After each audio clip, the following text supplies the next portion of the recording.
Okay. Mga anak ng teteng dyan. Ay guys, meron ako napansin sa kulungan. Nagpapakain ako ng mga alaga natin. May nakapansin akong kakaiba na naman. Pasok tayo. Pasok tayo sa kulungan natin.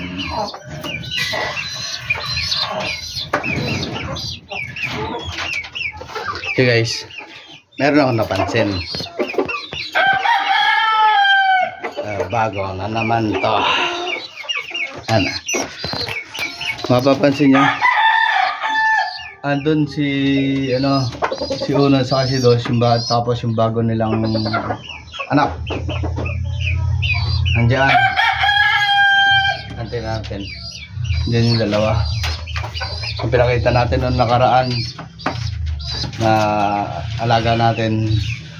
Nabalok tayo. Sa ulo. Andun. Ayun o. Ayan sila.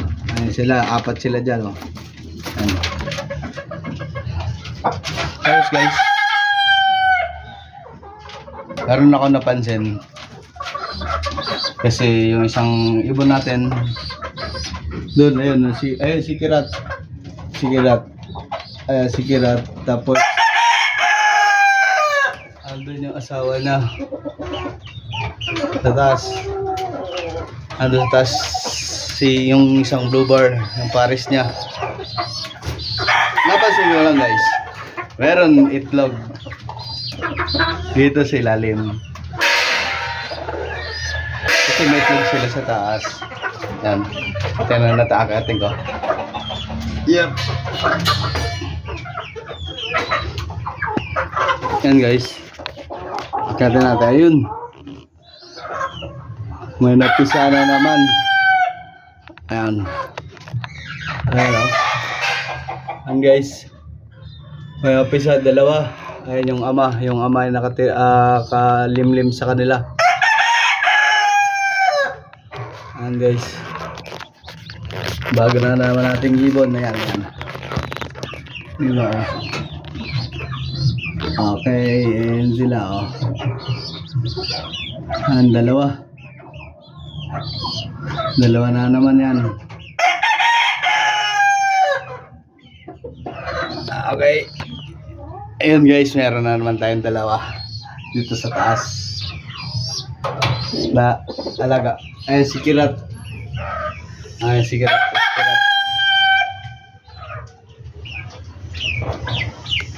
Oh.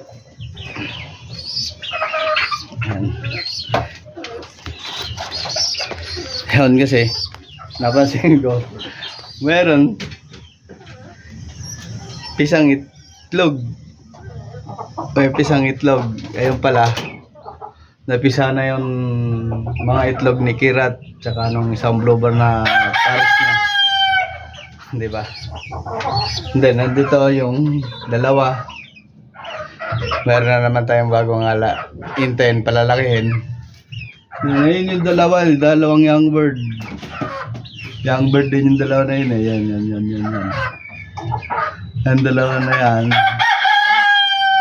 Yung isang blue bar, tsaka isang grisel.